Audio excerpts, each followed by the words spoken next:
அன்பிற்கினிய அக்னி டிவி நேயர்கள் அனைவருக்கும் வணக்கம். இந்த பதிவில் நாம் பெண்களுக்கு மார்பக வளர்ச்சிக்கு சித்த மருந்து செய்முறையை தான் பார்க்க இருக்கிறோம்.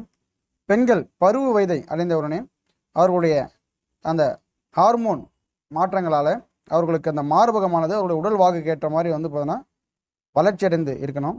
சிலருக்கு உடல் உஷ்ணம் அதிகரிப்பதாலும் ஹார்மோன் குறைபாடு, தைராய்டு போன்ற பிரச்சனையால் இந்த மார்பகமானது வளர்ச்சி அடையாமலே இருக்கும். இது போன்ற பிரச்சனை உள்ள பெண்களுக்கு மூலிகை மர்மம் என்ற ஒரு புத்தகத்தில் குறிப்பிட்டுள்ள பாகமான முத்தெருக்கன் செவி என்ற ஒரு செடியுடைய மூலத்தை, அதாவது எழுத்தாணி பூண்டு என்று சொல்லக்கூடிய அந்த செடியினுடைய பார்த்தீங்கன்னா வேற எடுத்து பாலில் நல்லா கலக்கி சாப்பிட்டு வரும்போது அவர்களுக்கு அந்த மார்பகமானது பருத்து வளர்ச்சி அடையும். இப்போ நீங்கள் பார்க்குறீங்க, இதுதான் முத்தெருக்கன் செவி என்று சொல்லக்கூடிய எழுத்தாணி பூண்டு. நீல கலரில் பார்த்தீங்கன்னா அதில் சிறு சிறு பூக்கள் பூத்திருக்கும். இந்த செடியை வேரோட பிடுங்கிடணும். வேர் பார்த்தீங்கன்னா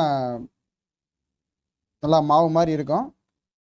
மழை காலங்களில் அல்லது பார்த்தீங்கன்னா அந்த செடி பக்கத்தில் தண்ணி நல்லா ஊற்றி வைத்து இந்த செடியோடைய வேரோட பிடிங்கி அந்த வேரை மட்டும் கட் பண்ணி எடுத்து நீர் விட்டு நல்லா அலசி வெயிலில் காய வச்சு அதை இரும்பொருள் கொண்டு இந்த மாதிரி நல்லா இடித்து அதன் பிறகு மிக்சியில் போட்டு அரைச்சி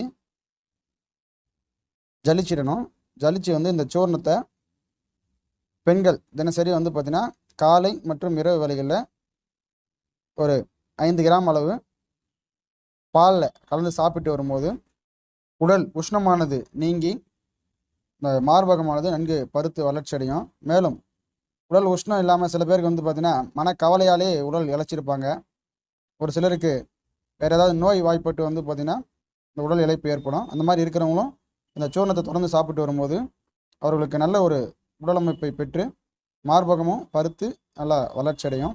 ரொம்ப எளிமையாக செய்யக்கூடிய மருந்து தான் இது. முடிந்தவர்கள் செய்து பாருங்கள்.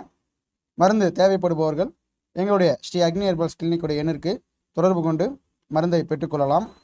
மேலும் இது போன்ற சித்த மருத்துவம் சார்ந்த தகவல்களை தொடர்ந்து பார்த்து பயனடைய எங்களுடைய அக்னி டிவியை மறக்காமல் சப்ஸ்கிரைப் பண்ணுங்கள்.